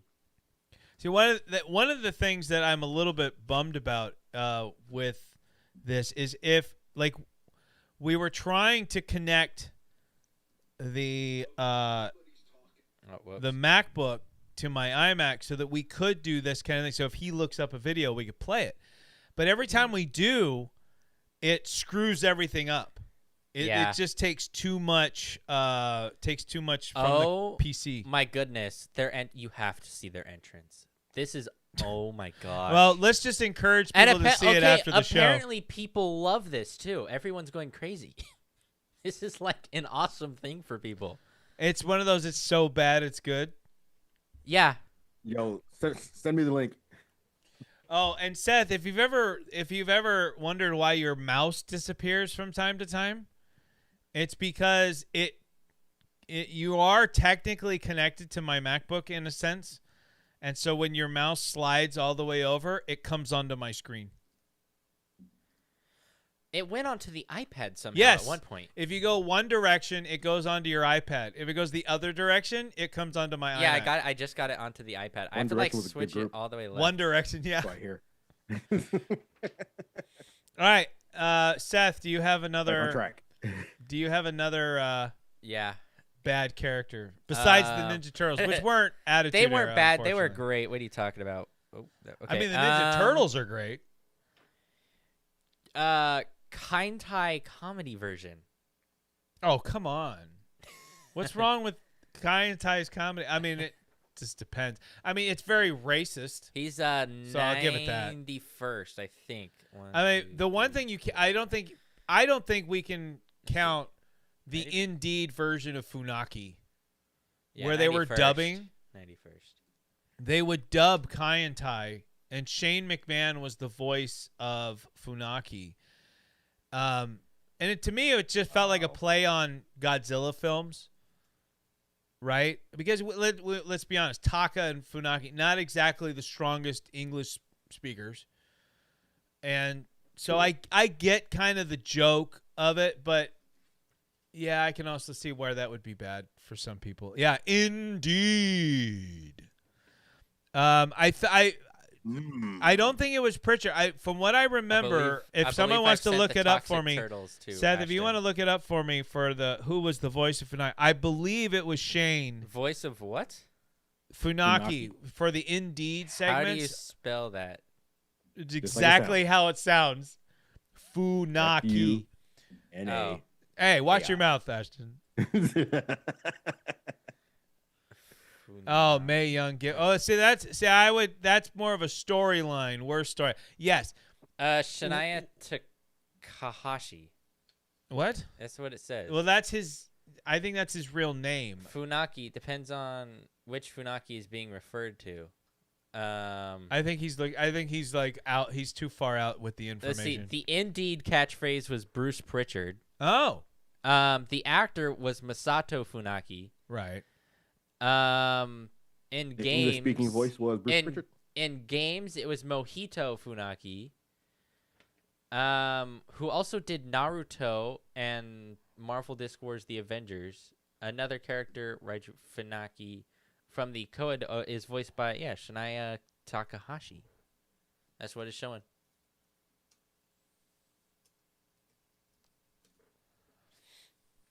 Yes, it was Bruce Pritchard. So here's the funny part. So it says WWE wrestler Funaki's voice was dubbed by Howard Finkel for the first season of the Edge and Christian show, and Luke Gallows for the second season, which was a WWE Network thing that wasn't very good. Separately, it was confirmed that Bruce Pritchard provided the voice for the Indeed catchphrase for the Kai and Tai tag team. I don't know why I thought it was Shane. Oh my gosh! So I'm still finishing up the turtle match. Huh. He gets stuck on his back, and Michelangelo has to come flip him over. Of course, that had to be in there. That's horrible. Chris. Yeah, exactly. I don't know where I heard it, but I've gone years believing that was Shane's voice. That was the voice of Funaki. That's very, very weird. Hold on, I got to bring back up my OBS there. It disappeared on me. There it is. All right. All right. I have to go there because it would behoove me to do it, and but when we get to towards the end of the show, I may have to rapid fire through the rest of mine because some of these are worth mentioning at least once. But I have to bring up the Stalker DDP. The Stalker? I actually don't have a problem with the motivational speaker DDP. I actually thought that was kind of fun and kind of funny, and it's actually closer to who he is than but the stalker was just bad. And I love DDP's argument when at the time he just wanted to keep working because he was already in his 40s, and I think he was concerned, like, if I don't do this, I'm not going to have a career, and I got to be a team player. And so he didn't really fight it. But he's like, at the time he was married to Kimberly, who was a lot, I think most people would probably agree, a lot better looking than Sarah, who was Undertaker's wife at the time. And DDP's like, so I'm supposed to be Undertaker's wife's stalker, but everyone knows my wife is Kimberly? Like, that's stupid. Yeah. And of course it was just basically done so that Taker could beat the living crap out of Chris says Dallas. The last time you saw me, I took quite a beating from the Undertaker. The last time you saw me, I took quite a beating from the Undertaker. That's not a bad thing. That was a good thing. I'm confused. Is he quoting, or is he saying he's someone? He's saying he's Dallas. Dallas. DDP is on the, my buddy DDP Dallas, are you is here? on the show, disguised as Chris Hall 1122. I have found your secret. Who is worse? Oh, here we go. Who is worse, DDP as the stalker or Barry Windham as the stalker? DDP. DDP. I'm going to go DDP. Yeah. Barry Windham sounds like a stalker. I mean, neither one of them were really great or anything like Okay, that. And he's yes, that is quoting a good DDP. promo. That was a good promo, but that was in the transition, I think, to the motivational one, and that's the one that actually wrestled at WrestleMania 18, beat Christian. He was European champ and that kind of thing. Like, I like that. He was actually doing roundhouse on one of the things. It was funny. I do think that they missed out big time on DDP, regardless of what you think, because maybe you only know him from WWE. The People's Champ from WCW was huge and was a big deal. And he was a megastar. they had the People's Champ from WCW and the People's Champ versus in WWE. That could have been a natural feud. Yeah, man, why didn't they capitalize on that? Because it was all about putting WCW 6 feet under. Yeah, And you're right.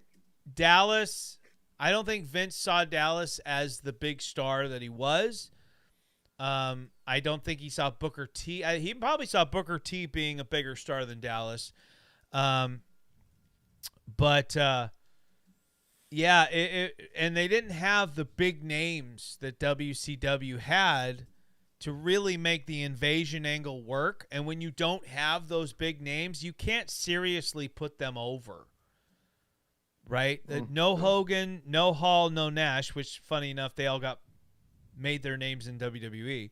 But no Goldberg, right? The big name, no Sting. So the real crux of WCW, apart from Booker T and Dallas, just wasn't there. So it was just all about continuing the domination over WCW. WWF got sued and they dropped the gimmick quickly. Oh, the Toxic Turtles, yeah. So the Toxic Turtles are also undefeated. So that's Wait, they so. won? So there's a trivia question for you. What does Beaver Cleavage and the Toxic Turtles have in common? They're undefeated. They're undefeated. Yeah, no, yeah. The Attitude Era was just it really was bad when you go back and you look at it. I think in the moment, I think we were so caught up in, like we said, the main event. Stone Cold Steve Austin. I mean, this is giving a lot of credit to Austin. The Rock eventually became that too. But when you're that over, that you're literally all this nonsense and no one remembers. Right. I mean, you could kind of make the case for the 80s too. You could say there's a lot of bad characters in the 80s. There were a lot of poorly written storylines in the 80s. Hogan kind of carried things through. We tend to look at eras based on main events. We don't look at eras based on the lower mid card, right? So when we think of the Attitude Era, what do we think of? We don't think of meat. We don't think of beaver cleavage. We think of Stone Cold. We think of The Rock. We think of Mick Foley. We think of the dark Undertaker, like the evil Undertaker. We think Ministry of Darkness. We think of the Kane that couldn't talk, which is my favorite version of Kane. So, so Stalker DDP, that is my next one. Ashton, give us another one of yours. Another one of mine. So I like the guy. I don't like this character that he played. Okay. Reverend Devon. Oh gosh, yes. Oh my God. I was like, why? Why would you go this route? Why would they put him this route? Like, was he part of the right? No, he wasn't part of Right to Censor. No, But, Devon yeah, was not. Yeah, they split up the Dudley Boys. Bubba Ray got to actually kind of keep his gimmick, but Devon became the Reverend because he always did his testify thing. So I think someone thought it was clever. Testify. Like, yeah, that was cool. Testify. You didn't have to go full No. Reverend on it. And then Deacon Batista. Do you remember that? Right. That's right. Yeah. That's right. Batista was. Hey, you got to get your foot in the door some way. I guess. I mean, Braun Strowman was a giant carrot. Yes, he was. That's fun. Yeah, that's He's that's a true. rosebud. Yep. Bentez says Ray got the best treatment of any WCW guy. Universal counters with Jericho. I think that's a good kind of argument that we could make here. Who got the best treatment coming from WCW? Right. I think number one, Jericho came over on his own. I think that's a point that we should make here. Jericho signed with WWE during the Monday Night Wars and got probably one. I mean, it's hard to argue that his introduction to WWE wasn't like they made him a bigger star in his introduction than WCW did his entire run. You're right. He interrupted that was Rock. the Y2J. Yeah. Came over as Y2J. It was like all the vignettes of like the countdown, and then him doing this. No, the silhouette of him doing that. Yep. Like, who is this person? The fans went nuts. It was one of the coolest things ever. Now, from what I understand, Vince kind of soured on him initially for a little bit. I don't think his original promo went over overly well. And he brought a lot of the WCW style kind of way of doing things over with him. So he had to learn the WWE system. So I don't think Vince was overly fond of it. But Jericho caught on pretty quick. He, winning the Intercontinental title. Jericho's won, I think, every title WWE has. Not the Universal. But I mean, like at the time, he was World Heavyweight Champ. He was the first Universal, like the first unified, where it was WWE and WCW, undisputed. You're right. Yeah. He beat Stone Cold and The Rock in the same night. I mean, Jericho's. It's hard to argue against that. Ray came in later, after the sale of after they bought WCW. Ray did get treated pretty well, but I think the only reason that put his mask back on. Yes, the only thing about Ray was I think he only wins the world title because of Eddie Guerrero. I don't think Ray wins the world title if Eddie didn't pass, unfortunately, because it was kind of like you were his buddy. We can honor Eddie by giving the title to Ray. Ray also won the title only for John Cena to then immediately take it from him. Yeah. And then I he's remember never that. I was really like, been in the title picture. That's crap. Yeah. I mean, Ray's had a Hall of Fame career, no doubt. And I do respect WWE for letting him keep the mask and not take it off like WCW did. I do think Ray's been given a lot from his WWE career. But yeah, I'd have to agree with Universal that Jericho, in my opinion, was probably the most successful WCW star. And that's even with when you take into account the Big Show. But to me, the Big Show was always his own worst enemy. And they kept flip-flopping him with everything. So when you said the fans go crazy, yes. I was going to make a joke and play fan noises like, an electrical fan. Well, when I was looking up, this is what I got. Fan sounds to blow you away, and guess how long the video is? What? 10 hours and 36 seconds. Wait, so what, is this on YouTube? Yes. So you're saying that Is the someone, video just fans blowing? yeah, someone uploaded a video on YouTube of fans blowing for 10 hours.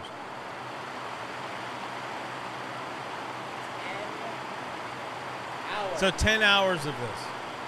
Let me ask you an even more important. Okay, we don't want to hear it. Let me ask you the more important question, Seth. Yeah. We've just given them a view, by the way. Yeah. How many views does that have? Let me. It's for I gotta sleeping. go. Yeah, I'm sure it is. I Let me like go to to have the- a fan on when I sleep, and it's more for the sound. Kind of like with rain. I love the sound of rain. It really helps me sleep. 1 million views and 2.7 thousand likes. It was made 2 years ago. 1 million views. Wow. It was made 2 years ago. It has 119 comments. We're at 86 right now. The top comment is, "This puts my newborn to sleep every night." It's Seth playing fan sounds.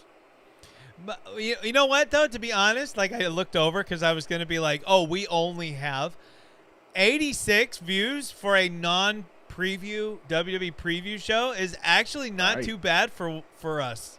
This is Like, okay. I'm pretty happy. I right just now. found the stupidest keep comment going. on this ever. I'm gonna have to pause this because it's getting crazy.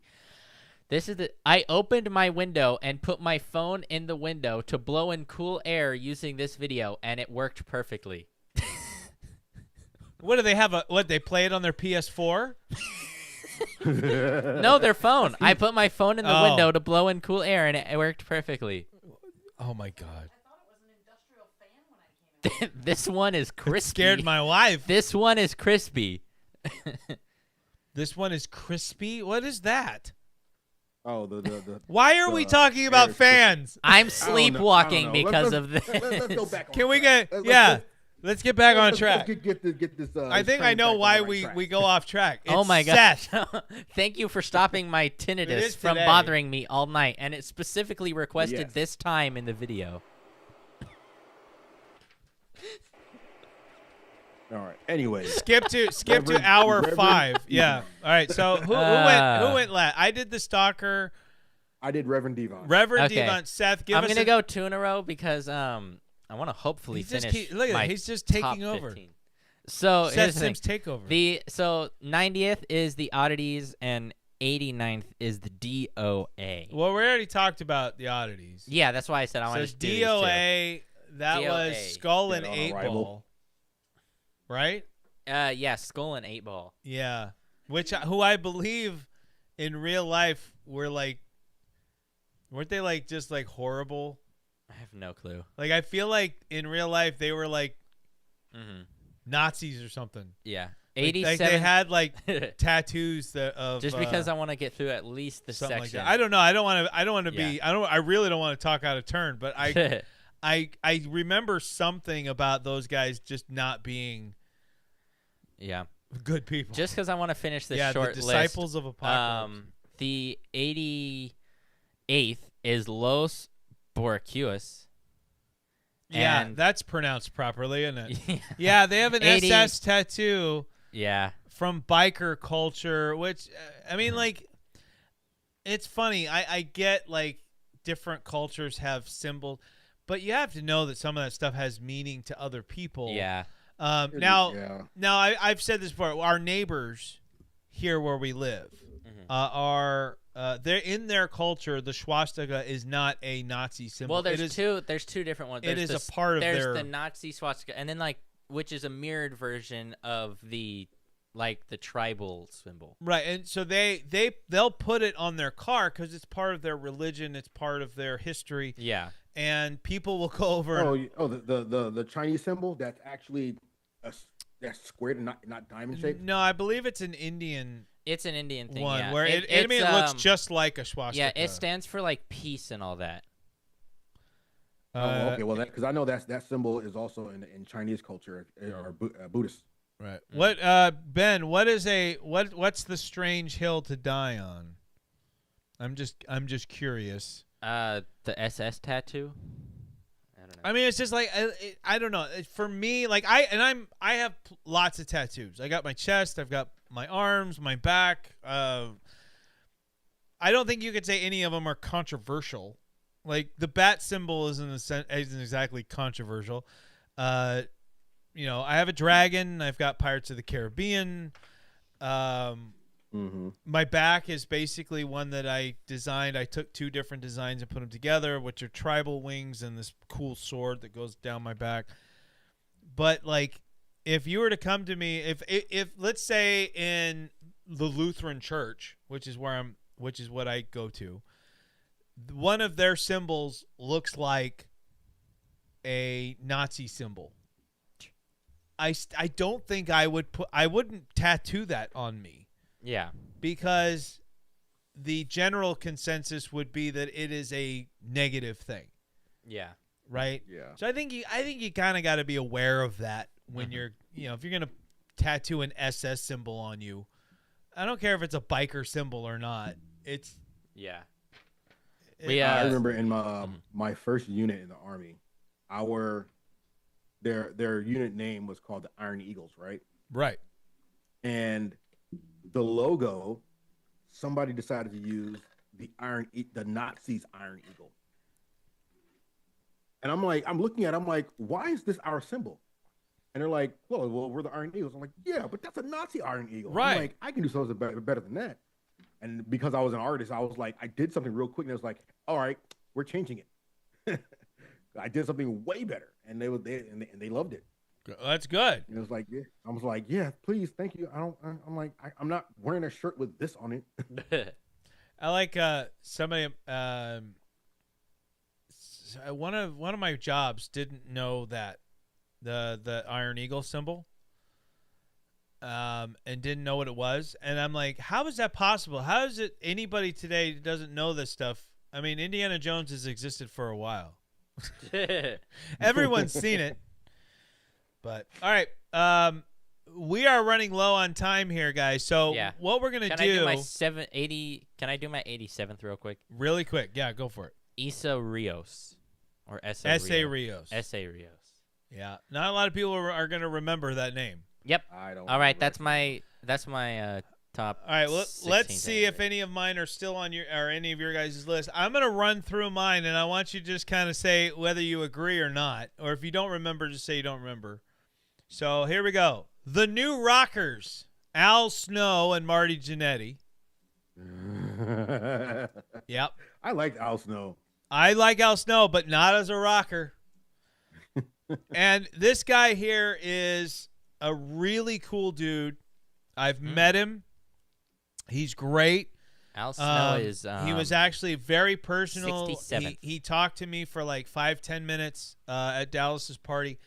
But I'm sorry, brother, but Mark Marrow in WWE, the Wild Man and Marvelous Mark Marrow, just did not work for me. Don't even know who they are. Mark Merrow himself is worth looking up. Mark Merrow does a lot of great things. He goes around, he speaks at high schools and stuff, and he does these motivational speaking tours. He's really good.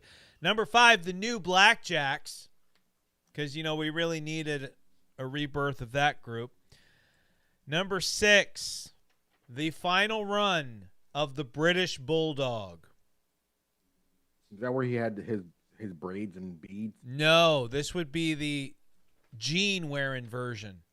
The one where the Rock elbowed. Yep, which is the only good thing he ever did was lay there for the Rock's greatest people's elbow. The real man's man, Steven Regal. And yes, Johnny B. Bad is exactly I prefer Johnny B. Bad in WCW over either of the WWE versions. But yeah, real man's man, Steven Regal, looked like a lumberjack. And his theme song, though, was pretty funny. He's a man. Okay, I remember now. Right. And speaking of mannish, another Howard Stern reference here. Nicole Bass was actually in the WWE for A Drop of Water and was horrible. Anybody here know who Nicole Bass is or remember Nicole Bass? Nope. All right, then don't even bother. But she does. We were watching Private Parts. Seth, were you here when we were watching? Oh, she's in that. Oh. She's the bodybuilder looking girl. Oh, okay. Like, was my voice feminine enough? That's Nicole Bass. Yeah. Now give us some muscles. Right. Give us some muscles. Timu China. Exactly. Timu China. Exactly. All right. Number 10 is a tag team. Both of them I actually like. I don't have a problem. We talked about Al Snow, right? Yep. Head, loved Al Snow. Steve Blackman. I love the fact that they legitimately played up the fact that he has no personality. I loved that. But Head Cheese. Head Cheese was terrible. Steve Blackman is 66. Oh, they were. And at WrestleMania 2000, they even brought out this little dude in a cheese suit. Ooh. Just horrible. Head Cheese. And Steve Blackman, Cheese. yeah, I mean, he wasn't great. I got a kick out of the way they presented that character, but he was also part of Shane McMahon's first big drop. So from, Blackman and spot. Al Snow are pretty high on the list, but Head Cheese is actually lower as 51st, while they're both in the 60s. All right, we got to keep moving here. LOD 2000. LOD paired with Sonny. That's like with Hawk. Didn't work. And then they started swapping them out. Hawk was in bad shape, so they brought in Draws. It just, no, not good. Number 12, I was not a fan. As much as I loved Gold Dust, and I thought that was such an intriguing character. The artist formerly known as Gold Dust. I'm glad that didn't last long. Nope. He is. Let's see. My favorite moment with that, Seth, we don't need to know where he ranks in Chat GPT. 56. I just said we don't need to know where Chat GPT ranks them. I said no. Best moment for the artist was getting destroyed by Vader at the 1998 Royal Rumble. Yes, he was with Luna Vachon. Yep. Number 13, Ryan Shamrock. The storyline sister for Ken Shamrock. Horrible. I don't have time to get into why. Just all right, don't remember her. Take my word for it. Horrible. All right, number 15, Mr. Ass. I'm an ass man. Yep. Billy Gunn, fine. Right? Badass Billy Gunn, fine. I don't get this character. Does he like them or does he like his own? Like the theme song, none of it makes sense. Again, the only thing that was worthwhile was that he got a program with The Rock that gave us my favorite it doesn't matter moment in history, which is Billy Gunn praying to God. And God calls Billy by the wrong name, and The Rock goes, "But my name's Billy. It doesn't matter what your name is." So good. So good. All right. Again, I love the wrestler, Terry Funk. Don't like Chainsaw Charlie. Wearing pantyhose over his head and carrying a chainsaw to the ring in jeans and a red T-shirt. He teamed with Cactus Jack. They actually became tag team champs at WrestleMania 14. But yeah, Chainsaw Charlie. No, thank you. Number 17, Bull Buchanan. Oh, he was on my list. Yep. Yep. Yeah, not Terry's idea. I don't doubt that, Universal, for 1 second. I respect Terry Funk too much to believe that Chainsaw Charlie was Terry's idea. If it was, that's horrible. But I love Terry Funk. All right, but Bull Buchanan, yeah, paired with the Boss Man. All right, the Christian, but I'm talking specifically as the Christian that threw hissy fits in the ring. Oh yeah. It was funny, like the first time he did it, because he would like flop around like a dying fish in the ring, and it was kind of funny. But then it just got like, okay, this is just bad. This is just annoying. Before I get to my final one, the Un-Americans, which was another attempt at creating a Canadian stable with like Test and all that. And you just weren't going to beat the Hart Foundation at all when it came to that pro-Canadian, anti-American group. It was so good. And the Hart Foundation was made because you had a main eventer as the head of that group. You had Bret Hart. Yeah. The Un-Americans didn't have anything close to Bret. The Union was bad too, but the people within the Union I liked individually, not the group. But yes, you had Mankind, Big Show, Ken Shamrock, and I believe there was a fourth, but I don't remember who the fourth was. That's always funny to me how like you can love so many people, but then when you bring them together in a group, I'm like, you guys are terrible. Get out of here. Yeah. I mean, you could say the same for like the corporate ministry. I hated that. The ministry I was fine with because I like horror. I like that kind of thing. So it's like I was cool. I thought the ministry was cool, from a horror fan standpoint. I thought the corporation was fine as its own entity. You bring them together, it's kind of like the NWO and WCW. It's too much. It got too big. So, but my last one that I want to talk about before we say goodbye, we've mentioned on the show already, and that is the right to censor. I didn't like the entire, the McMahon-Helmsley faction is a whole nother show that we could do. But those aren't like individual characters. Like I don't have a problem with it, but the groups. But in terms of the right to censor, I didn't like any of them. I thought Father had to go back. I'm like, go back to being a Godfather, my boy. Well, this is not your lane. And see, that's literally what I felt like the plan was. Like, let's take these controversial characters. Let's turn them into the right to censor group, so that we can bring them back. Yeah. But I thought who was the girl that was part of the group? Ivory. Oh yeah, Ivory was, she was from Glow, and a really good hand in the ring. That was always saddled with a character very similar to what she became in Right to Censor. And she was very annoying. and Very. was really good at getting heat. If there was anybody in that group that I would excuse and say like I was good with, it was be Ivory, because Ivory could really create a good feud with another woman and make you anticipate to see her get her butt kicked for the right reasons.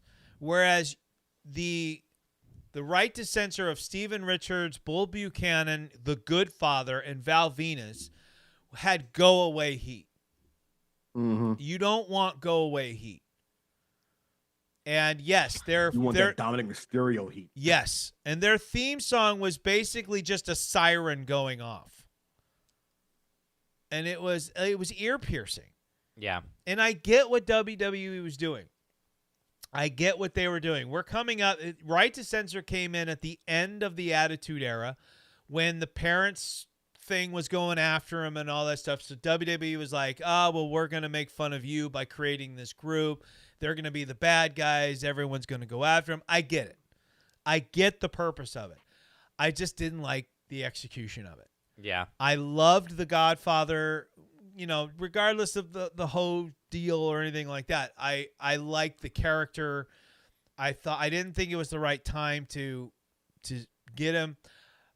Val Venus needed a change in character. We talked about that. Bull Buchanan needed a change in character, but that wasn't the change they needed. No. And Steven Richards, I was never a big fan of Steven Richards. I thought, again, he's the kind of guy that, like, he was good for a company like ECW, right? Where you had a guy like Paul Heyman who knew how to, like, the best way I can describe Paul Heyman is, this might sound weird, but he's like the James Gunn of professional wrestling.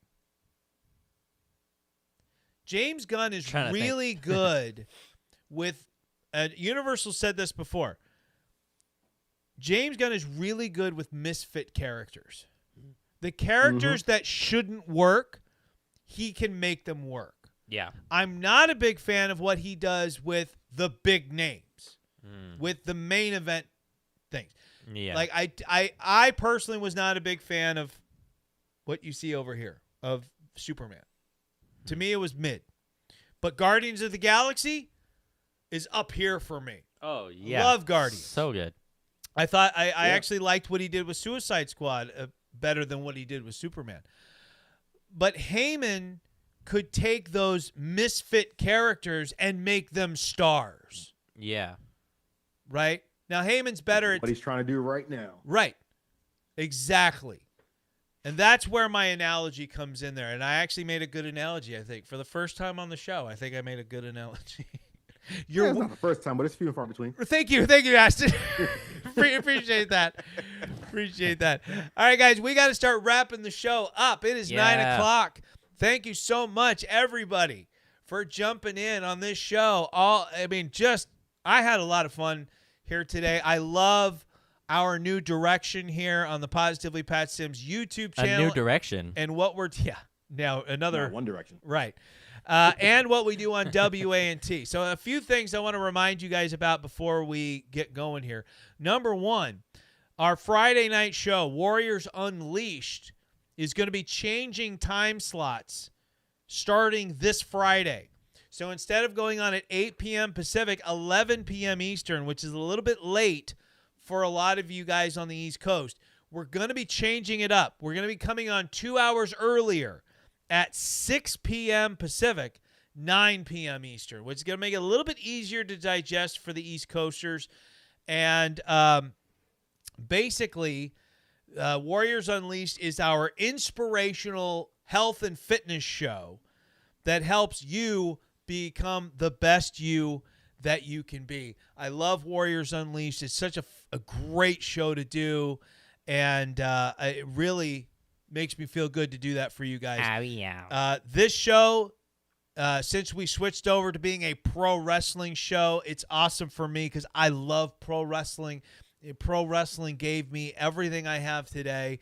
It saved my life, and I could not be more appreciative of what pro wrestling has done for me. And then Wednesday nights, we're not live right now. Hopefully, maybe one day we'll get back to doing them live. But Wednesday nights, we premiere Honest Reviews at 5 p.m. Pacific, 8 p.m. Eastern, right here exclusively on YouTube. Our other shows, our other two shows, are also simulcast on WANT. And finally, if you want your own Positively Pat Sims Show hat, you want to get Positively Pat Sims merch like this t-shirt, we've got all of that stuff and more coming your way on our Positively Pat Sims merch website. Go to positivelypatsims.printful, printful.me. You can get this hat. You can get, and this comes in a bunch of different colors, including camo. The camo one looks cool. We sent our buddy Sin, who won the WrestleMania tournament. Sin got the camo version of the Positively Pat Sim Show hat. I really think that looks cool. I want to get one for myself. And all these T-shirts, this is the new T-shirts that we have up on the store. These are so nice, so comfortable. I'm actually, next time I get one, I'm going to go a size down because they're actually pretty loose, pretty stretchy fabric. So I could definitely use the medium over the large here. But love everything. We even got teddy bears up. And they make great gifts for the holidays. So there you go. All right, guys. Thank you so much for joining us here on the Positively Pat Sim Show. And we're going to close it out the way we always do by saying thank you and saying, like the shirt says, take it easy. And if it's easy, take it twice. Take it twice. So long, everybody. Have a great rest of your weekend, and we'll see you next week on the Positively Pat Sim Show.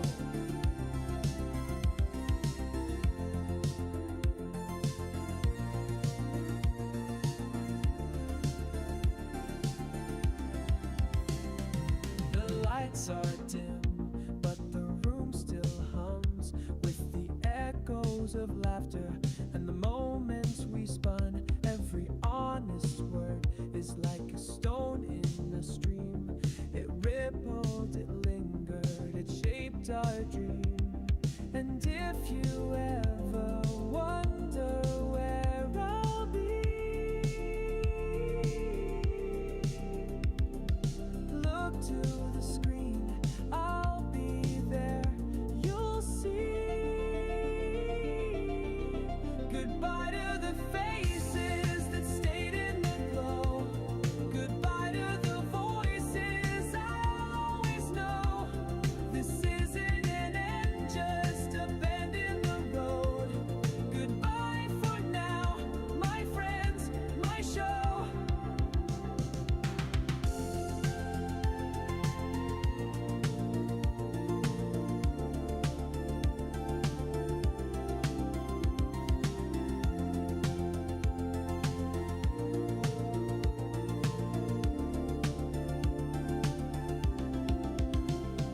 The cameras rolled and the stories grew.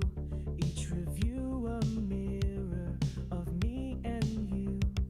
Through coffee stains and late night calls, we built a world behind these walls. And if you ever wonder